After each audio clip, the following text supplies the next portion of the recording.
1932 में अमेरिकी सरकार ने 600 गरीब ब्लैक आदमियों को चुना, कहा फ्री इलाज मिलेगा, पर असल में उन्हें मरने दिया गया। पेनिसिलिन था, इलाज था, पर दिया नहीं, सिर्फ इसलिए क्योंकि ये गरीब थे, ब्लैक थे। ये साइंस था या रेसिज्म? ये आदमी अपनी सरकार पर भरोसा करते रहे। दर्द बढ़ता गया, पर उन्हें बताया गया तुम ठीक हो रहे हो। ये साइकोलॉजिकल टॉर्चर था। ये सिर्फ बीमारी नहीं, इंस्टीट्यूशनल रेसिज्म था। मरे हुए शरीरों के लिए पैसे दिए गए, जिंदगियों के लिए नहीं। 40 साल तक यह चला। 1962 में सच आया। जब पर सवाल ये है, अगर सच नहीं आता तो? 1997 में माफी मांगी गई, पर ट्रस्ट टूट चुका था। आज भी ब्लैक कम्युनिटीज में डॉक्टर से डर है। टस्कीगी का असर आज भी जिंदा है। ये सिर्फ हिस्ट्री नहीं, वार्निंग है। जब पावर बिना एम्पैथी के हो। अगर यह सच तुम्हें हिला गया तो शेयर करो। मेडिकल राइट्स जानो, कंसेंट समझो। कमेंट में लिखो उन 600 आत्माओं के लिए। 1946 ग्वाटेमाला। अमेरिकी डॉक्टरों ने जानबूझकर लोगों में सिफिलिस फैलाया। यह सच है, कॉन्स्पिरेसी नहीं। कौन थे ये लोग? किसने दिया इजाजत? और क्यों दुनिया को 60 साल बाद पता चला? डॉक्टर देवता होते हैं। जब वही जख्म दे, दिमाग हमेशा के लिए बदल जाता है। ये बिट्रेयल ट्रॉमा है। 2010 में ओबामा ने माफी मांगी, पर मुआवजा, इलाज, कुछ नहीं, सिर्फ एक सॉरी। 64 साल बाद। तुम्हें लगता है ये सिर्फ इतिहास है? आज भी कहीं किसी पर कुछ हो रहा होगा, कैसे पता चलेगा? 2026 में भी मेडिकल एथिक्स तोड़े जा रहे हैं, पर अब हमारे पास फोन है, प्रूफ है, आवाज है। ये नंबर्स नहीं, फैमिलीज थे, माँ बाप थे, बच्चे थे, और अमेरिका ने कहा हमें माफ कर दो, बस इतना।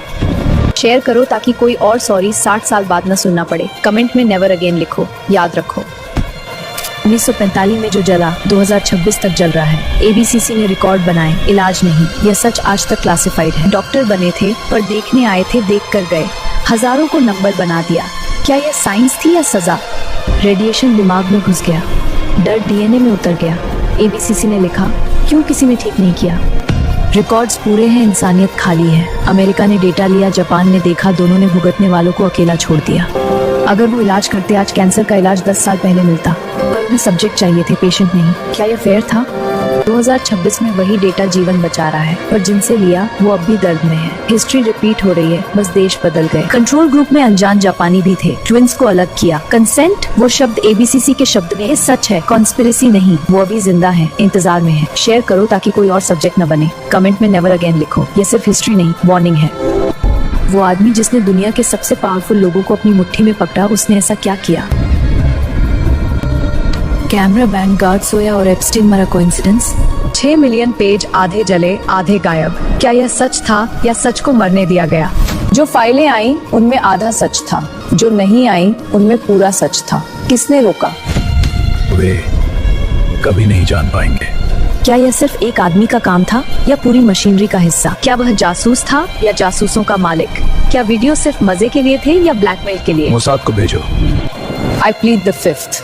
अगर सच इतना साफ था तो जज कहाँ गए, गवाह कहाँ गए, सबूत कहाँ गए? 3 मिलियन दिए, 3 मिलियन छुपाए। कहा डुप्लीकेट है, लेकिन अंदर पीड़ितों की चीखें थीं। You shouldn't be here। वे कहते हैं कोई लिस्ट नहीं। स्क्रॉल मत करो, सोचो। अगर आज चुप रहे तो कल तुम्हारी बारी होगी। सच की आवाज बनो या चुप रहो हमेशा के लिए। 1947 की वो रात आसमान से गिरी थी। कौन सी चीज जिसे अमेरिका आज तक छुपा रहा है? Weather balloon. पहले कहा UFO, फिर मौसम का गुब्बारा। इतनी जल्दी सच कौन बदलता है? सच कैसे बदल गया? ये कोई इंसानी चीज नहीं है। धातु चोरी, वो इंसान नहीं थे। क्या यही था वो? क्या यह सिर्फ रूस पर नजर रखने का जासूसी गुब्बारा था? युद्ध का राज? अगर रूस को पता चल गया तो वॉर हो जाएगी। मुझे खामोश रहने को कहा गया था, वरना फैमिली। जो बोले उन्हें चुप करा दिया गया। क्या इतने गवाह झूठ बोल रहे थे? 70 साल बाद भी 70% काला।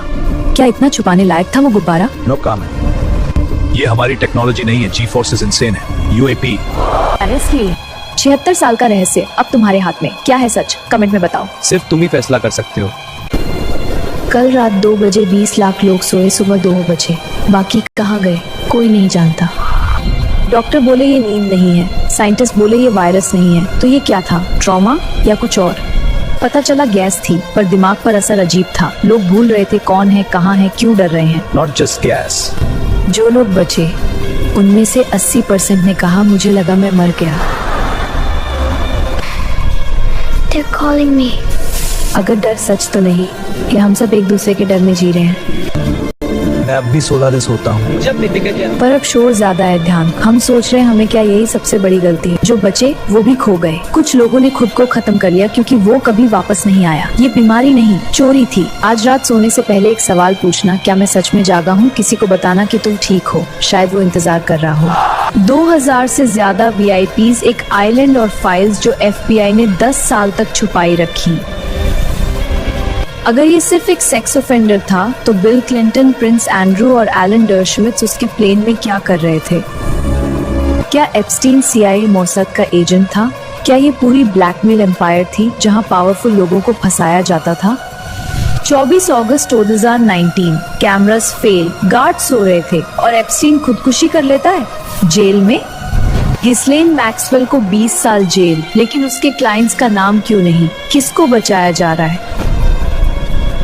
2024 में फाइल्स रिलीज हुई, मीडिया ने 2 दिन कवरेज दी, फिर चुप्पी। ट्रम्प, क्लिंटन, गेट्स सब अनअवेयर बताए जा रहे हैं। वर्जीनिया जुफ्रे ने प्रिंस एंड्रू के खिलाफ केस जीता, लेकिन रॉयल फैमिली अब भी नो कमेंट। सिस्टम किसके लिए काम करता है? अगर आज ये फाइल्स बेरिड हो सकती हैं, तो कल आपकी आवाज भी कमेंट में जस्टिस लिखो अगर सच सुनना चाहते हो। ये पार्टी नहीं, ये जाल था जहां हॉलीवुड के बड़े सितारे आते थे और कैमरे में कैद हो जाते थे। क्यों जेजी जैसे लेजेंड यहाँ आते थे? क्यों बेयोंसे की तस्वीरें इस एल्बम में हैं? क्या ये सिर्फ म्यूजिक था या कुछ और? ये फ्रीक ऑफ्स थे जहाँ सेलिब्रिटीज को नशे में धुत करके उनकी वीडियो बनाई जाती थी, फिर ब्लैकमेल, पैसा, पावर या फिर और कुछ। अगर जेजी और बेयोंसे जैसे आइकॉन इस जाल में फंसे तो क्या हमारी गुलामों को किंग मानिए? नए सिंगर्स, नए एक्टर्स, डिडी उन्हें लॉन्च करता था, लेकिन कीमत? म्यूजिक इंडस्ट्री का असली चेहरा। जब कैस डिडी गिरफ्तार हुआ, सबने सोचा सच सामने आएगा, लेकिन देखो जेजी बेयोंसे चुप है, अशर का नाम भी नहीं आया। वो सोचता था कि वो किंग मेकर है, लेकिन जब वीडियो लीक हुए कोई बचाने नहीं आया, क्योंकि ये क्लब का नियम है, जब एक गिरे बाकी सब उस पर पत्थर मारते हैं। तुम्हारा फेवरेट रैपर, तुम्हारी फेवरेट सिंगर, क्या वो भी इस लिस्ट में है? क्या तुम अभी भी उनके गाने सुनोगे जानकर कि वो किस कीमत पर बने? शेयर करो ऐसे ही वीडियो के लिए और सब्सक्राइब करो। कमेंट में नेक्स्ट लिखो। याद रखो।